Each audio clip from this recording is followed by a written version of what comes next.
Kniha Hugo. Hor sa do školy. Mami, tato, už viem napísať svoje meno. Pozrite. Naučila ma to pani učiteľka v škôlke. Nadšene utekal Hugo za rodičmi. Je to naozaj správne, pohľadila mama svojho syna.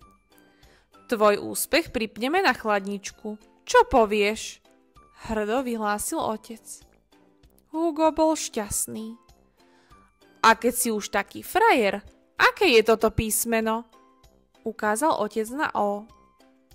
Hugo prižmúril oči a čosi si šepkal po podnos. Iha, čo je to za machuľu?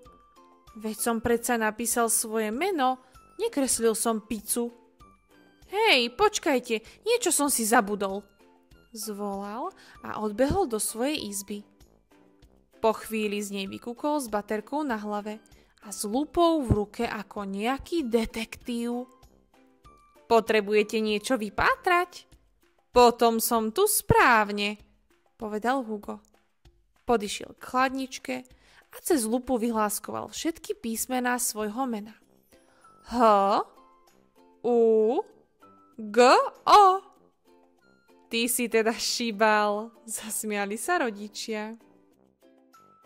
Hugo je obyčajný chlapec, predškolák, čo skoro bude mať 6 a sadne si do školských hlavíc.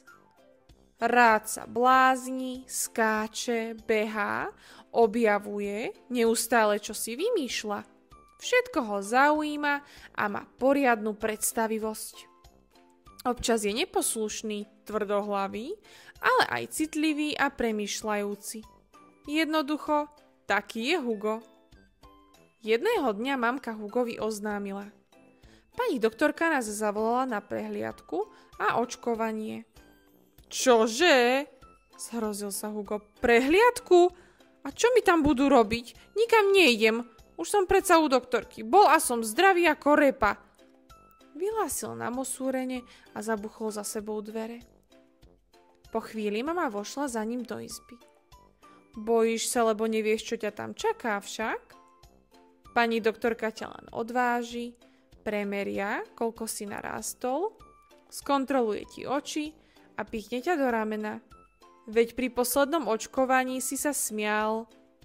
Určite to aj teraz hravo zvládneš.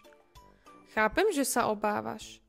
Ale neprajem si, aby si takto búchal dverami. Dobre? Povedala mamina rázne, ale s láskou. Nebuchaj dverami, to sa povie. No ja sa injekcie bojím. Naďalej behali Hugovi hlavou čierne myšlienky. Návšteva u lekárky nakoniec dopadla dobre. Nášmu detektívovi však pri čítaní písmen už nebude stačiť iba lupa. Pani doktorka zistila, že mu oko neslúži tak, ako by malo. Budeš musieť nosiť okuliare, fešák, povedala mu.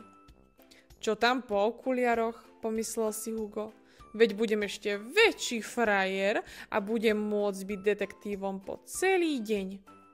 A tá injekcia ma vôbec nebolela. Po obede zašli s mamkou do očnej optiky. Toľko Hugov som ešte nikdy nevidel. Obzeral sa Hugo po predajni na množstvo okuliarov v stojanoch, v ktorých sa odrážal jeho obraz. Keby tu bola tma, bolo by to ako v začarovanom lese. Behali mu hlavou myšlienky, vďaka ktorým nič naokolo nevnímal.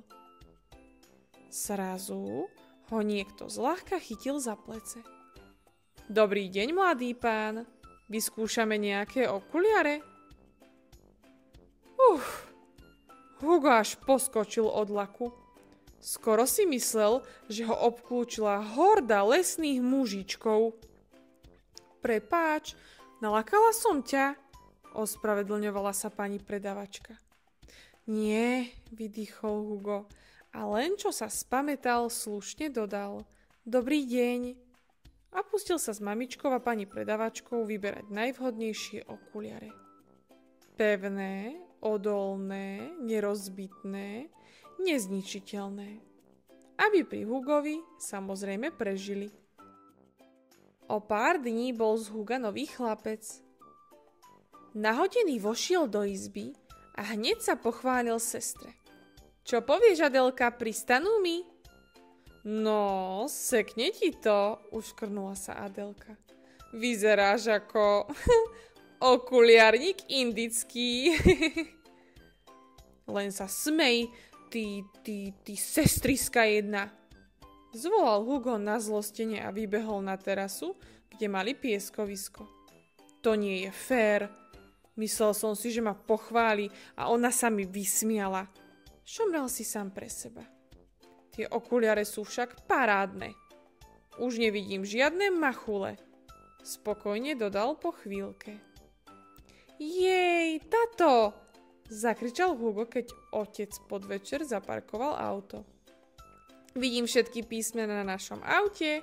P, A, S, A, T. Vyhláskoval ich bez problémov, bežiac za tatkom k autu. Čo za mladý muž to tu pribehol? Ukáž sa mi.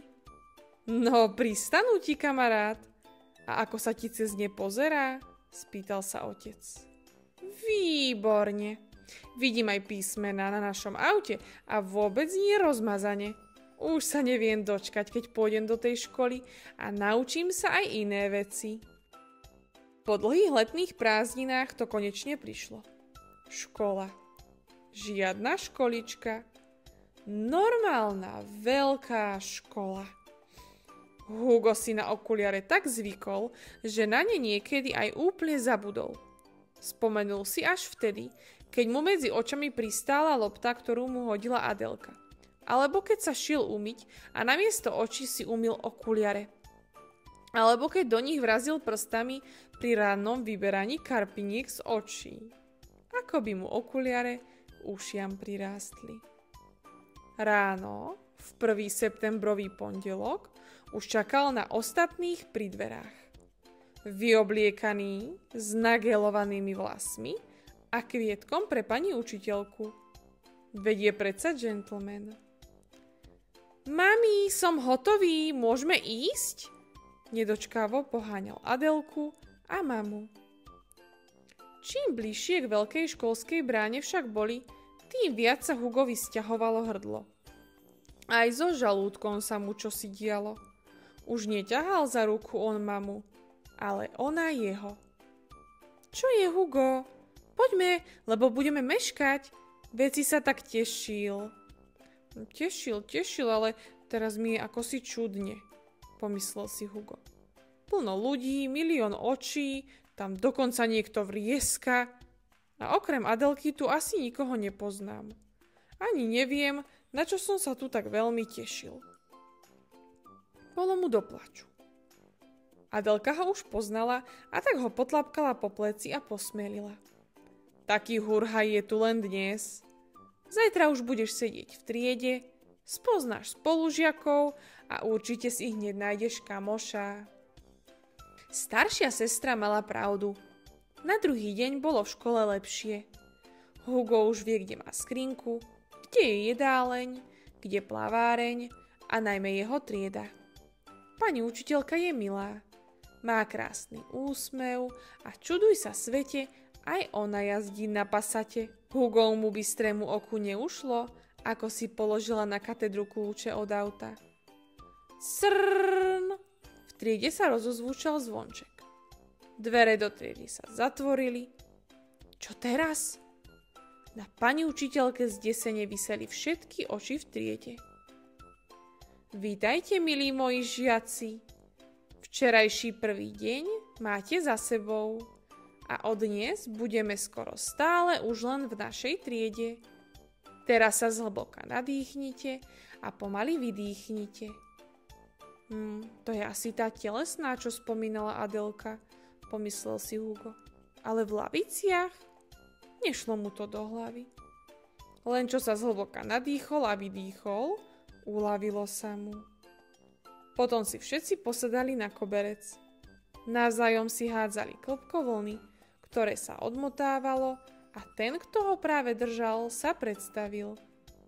Riadne sa to zamotáva, premýšľal náš veľký prvák. Som zvedavý, kto to potom rozmotá.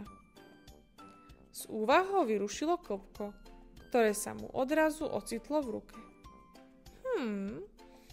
Volám sa Hugo. Mám 6 rokov a 4 oči. Skočil mu do reči ríšavý spolužiak, ktorého ešte nepoznal. A všetci sa začali smiať. Pani učiteľka to však nenechala len tak.